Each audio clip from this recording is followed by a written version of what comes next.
Hey y'all, welcome to first ever What's in the Jar Wednesday.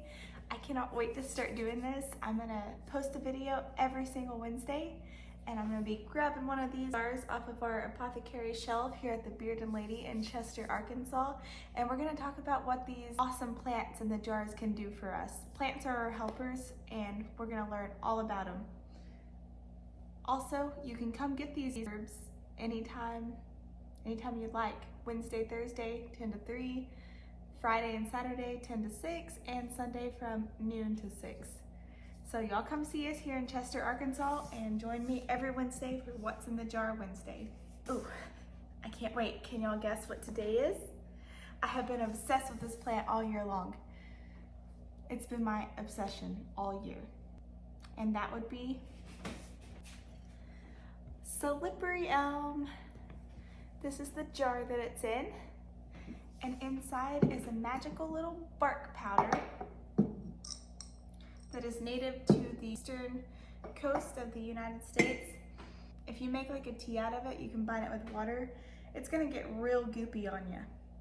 It's gonna look like snot. That's kind of a bad description. Maybe more like Jello, a thick Jello.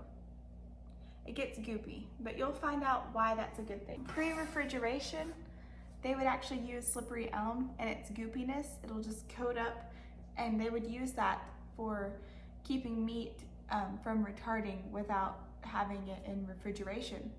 So it's not like a super long-term storage, but you could go quite a few days without refrigeration if you use slippery elm to coat your meat. And also they used it to nurse babies if they didn't have mother's milk available. And if you had an adult that was sick, super weak, couldn't hold down food, slippery elm actually has enough nutrients to supply them with what they need and to get them nursed back to health. And here's my favorite thing about it, is slippery elm will coat your esophagus and your stomach lining. So people with ulcers have historically used it in a tea type fashion, or here's something I like to do just on a regular basis to keep me taking it all the time. And this way you don't get like the really goopy type weird texture. Some people, if they don't like slippery elm, it's probably just because of a texture thing. But I like to add the powder like I had here into my yogurt, like just 2 or 3 tablespoons, which is quite a bit because you're not gonna go wrong with it. And you just mix it in and just eat it in your yogurt. And it's delicious, and it'll coat your stomach lining. So people that suffer from ulcers, acid reflux, heartburn, esophageal problems, it goes in and just like coats that lining, and it actually allows you to keep eating regular food while you're actually healing. So it's think of it like a little plug for nasty holes that shouldn't be there. They also historically used it because of its gooping ability to pack wounds. And if y'all don't know what Easy-Act tea is, slippery elm is one of the main ingredients in that amazing tea.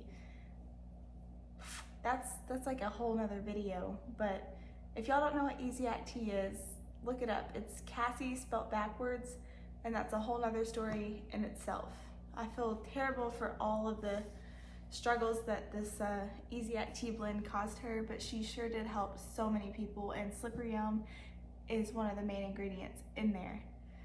So y'all go look up this herb yourself. I can tell you all I want, but this is worth some research. I've been deep diving into slippery elm since about January, just because of what it's done for me and my family.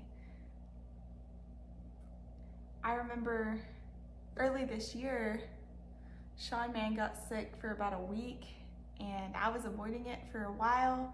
It started with a sore throat, achiness, nasty, disgusting stuff, and finally one day I started feeling the sore throat come on, and I'm like, dang it. So I downed a whole bunch of slippery elm and elderberry syrup, but that slippery elm really coats your throat, and I mean, I was getting ready for a week of sickness, and halfway through the day, I started feeling better. It was crazy, and I thought it might be a fluke. I'd probably wake up feeling worse, and when I woke up, there was hardly anything left.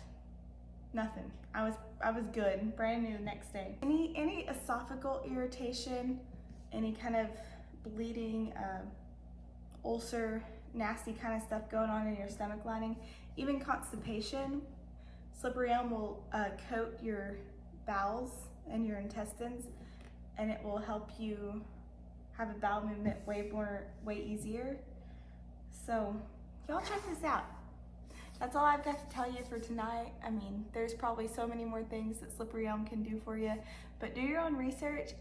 So if y'all have any suggestions on any herbs you want to hear about next, let me know. We probably have them. If not, maybe we should look into getting them, and I'm so excited to be doing this every Wednesday. All right, y'all have a blessed day and come see us soon. Come get you some Slippery Elm and have a happy life.